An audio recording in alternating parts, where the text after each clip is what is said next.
I was about 21 or 22 when this happened. I was in the military at Fort Sill and didn't know it, but Desert Storm was right around the corner.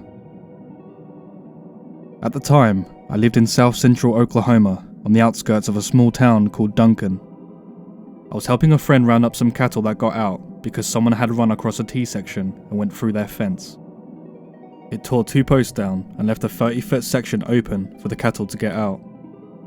We'd already found most of the cattle and were missing another 3 or 4, so we were out at 1 AM on dirt bikes trying to find them before someone hit one of them and sued his father.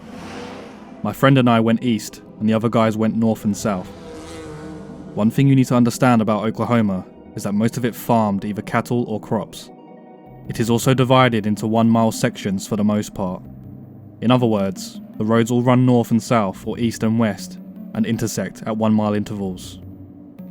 If you ask directions for something out in the country, you are more likely than not to get instructions that include go 3-mile sections north and then 2-mile sections west. The area at this time was sparse and there weren't many homes. We didn't know how long the hole had been in the fence. My friend's father only checked the fence because he was missing livestock. They owned the entire mile section and a good portion of the adjoining mile section. The hole in the fence was on the east side of their land, at the furthest distance from their house. They checked the fence for such holes on a weekly basis, so the hole could not have been more than 2 days old. James and I were riding on these old dusty dirty roads with battery-powered spotlights to both show the way and to search for cattle. We'd stop at any of the million small wooden bridges and look to see if there were any cows down by the water. Our plan was to go out 10 miles and then go over a mile section and drive back 10 miles until we'd gone to a total of 10 miles out and 10 miles over. Then we were to do it all again, but on the north-south roads instead of the east-west roads. If you were to plot a map, it would be a 10 by 10 grid. We had been at it since before 9 PM, just as it was getting dark, and we'd already gone 10 miles out and about 3 miles over. I need to mention at this point, there are some mile sections that are not divided by roads, and you have to turn one way or another at a T intersection. If that happens, we always took the road that went in our general direction of travel. If we were travelling east and came to a T, and we'd already checked the road north of us, then we'd head to the south a mile and then head east again. Occasionally, an old farmer would pass away and leave his land to relatives who had no interest in farming, and the land would be put up for sale or just left alone for years. When this happens, and the roads aren't used as much, nature reclaims them, and you're usually left with a dirt road with weeds and grass growing on it, or you're left with little more than an improved trail. Usually 2 ruts with overgrown weeds and Johnson grass and occasionally a tree. We were on one of the rutted roads, headed south to the next intersection, and we turned east again. The land here was too hilly for cultivation, and had been left alone for at least the last 30 years. We were both familiar with it, and we hunted and fished there. This mile section and the next 2 were basically wild. At the end of the dirt trail would be a T intersection, but the west side was fenced and the only option was to turn east again. At the end of this mile section, the road was a dead end, but we had to check it, and then double back. We just made the turn back to the east when we saw something burning over the next rise. Grass fires are extremely dangerous and can get out of control in minutes. As we topped the rise, we saw the fire was actually in the middle of the dirt road. When we got to it, we found that it was a recliner that was burning. A blue La-Z-Boy recliner. We stopped and threw some dirt on it and finally got it extinguished. James and I was wondering what kind of an idiot would do this and how strange it was to be in the middle of the road just burning. Satisfied that the fire was out, we got back on our bikes and idled past the recliner toward the end of the mile section. Still a quarter of a mile in the distance, we found one of their cows at the bottom of the rise about 100 feet down the road. It was laying in and half out of the road. Its throat had been cut, and it was laying there, with its eyes opened and tongue hanging out. There was blood everywhere. As we were looking at it and trying to figure out what happened, James said, "Hey, look at this," and showed me where the blood had dripped from the cow to about 10 feet away from it. There were shoe prints of blood in the road. It was just part of a shoe print, but you could tell it was definitely a shoe print. We found 2 more when we looked more diligently. At this point, the hairs on the back of my neck were standing up, and it was suddenly a very cool evening. I looked at James, and his eyes were as big as saucers. He thought something spooky was happening too. We talked about going back, but we knew that we'd be shamed if we didn't see if there was anything else. We finally decided to walk the bikes the rest of the way to the dead end, just in case there was someone there. We didn't want them to hear the engines. We began walking the last quarter mile or so to the dead end. It was at the base of the last hill, and we'd just started heading up it to get to the other side. My heart was going about 200 miles an hour, and I had cottonmouth so bad that it was almost impossible to swallow. Then I noticed that someone had stuck paper plates to the barbs of wire on the fence. We looked, and there were plates stuck to the top strand of wire on both sides of the road. It started about 50 feet behind us, and continued up and over the hill. They were evenly spaced about 5 feet apart. As our gaze followed the row of paper plates up to the top of the hill, James suddenly said, "There's another fire," and it was at that moment that I could smell it. But what I smelled wasn't that normal smoky smell.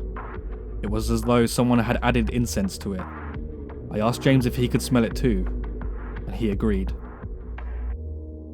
I told him that I didn't like this at all. I was okay with losing face in front of our friends and his dad and brothers. I was ready to go. He agreed with me, but said that we had to see what was burning. We were both whispering, and we were both shaking so much that our voices quavered. We started up the hill again, and I was thinking with every step that we were going to be seriously killed or worse. As we got to the top of the hill, one of the paper plates blew off the fence and skittered behind us, making both of us jump, and it was all I could do not to scream. After we saw what it was, I started to laugh it off, but James shushed me and told me to listen. We could hear voices. As we topped the hill and were able to see the bottom, where the road stopped, we saw a group of about 10 people, all standing around another recliner that was burning. They had their backs to us and they were passing a big pitcher around. From our vantage point, we couldn't actually see what was in the pitcher, but the slit throat of the cow haunted my thoughts. They would each take a mouthful and spit it into the fire. This went on until the pitcher was empty. The entire time they were all saying something in unison.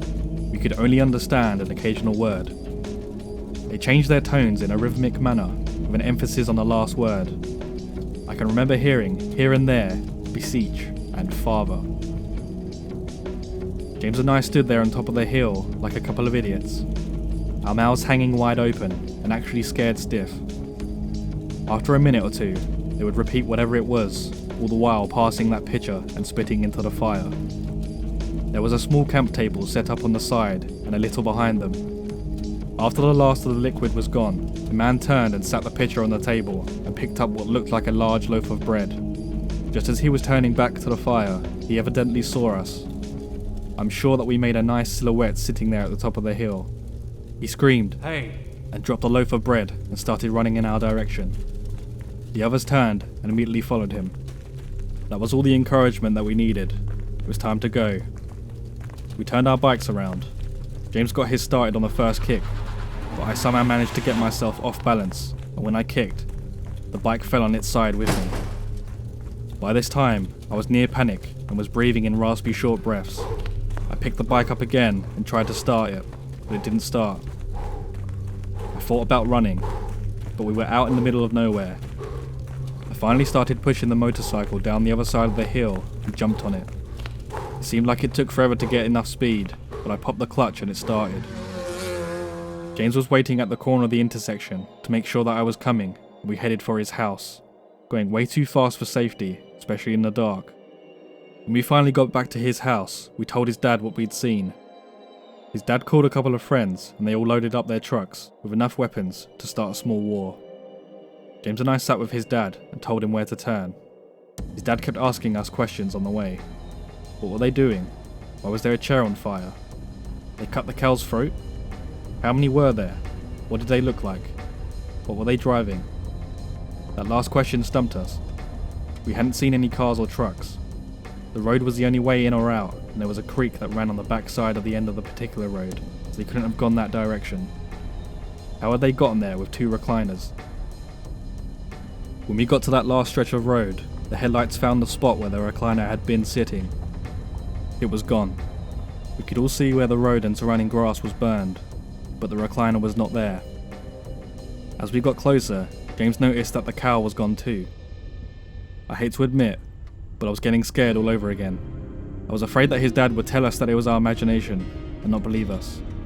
When we got closer to the burnt spot in the road, Buster, James's dad, noticed the chair off in the ditch on the left side of the road. Then I noticed the cow on the other side. It was also in the ditch. The paper plates were all gone. Buster got out to look at the cow with the other men. They stood there talking and shaking their heads for what seemed like 10 minutes before getting back into the trucks. We continued toward the hill. The ruts made by spinning motorcycle tires were easily seen, but there was no fire on the other side of the hill. We all went down to where the other recliner had been burning, but it and the camp table were gone. You could see where someone had walked around the charred area and covered it with dirt. After we left, James saw a paper plate about 50 feet on the other side of the fence. Buster called the county sheriff when we got home, and by that time it was daylight. We went out again with the sheriff and the deputy. When we got back to the road, the first recliner and the cow were gone, but you could still see where something had been on fire and there was still blood on the road and in the grass. James showed them the shoe prints we'd seen. At the bottom of the hill, you could still see the charred area where the second recliner had been burning, and the deputy found little scuff marks where the table had been sitting. At the end of the road, you could see where the top strand of the fence had been tugged down and wrapped around the lower strand so someone could crawl over it. You could also see where the grass and weeds had been trampled, providing a fairly easy trail to follow. We found a woman's tennis shoe on the other side of the creek. You could see where someone had climbed up the bank on the far side of the creek. We followed the trail all the way across the field up to the next dirt road. Again, the top wire was wrapped around the next lower wire, and there was a piece of red bandana looking material caught in it. There were marks on the road where 2 or 3 different cars had spun their tyres when they left.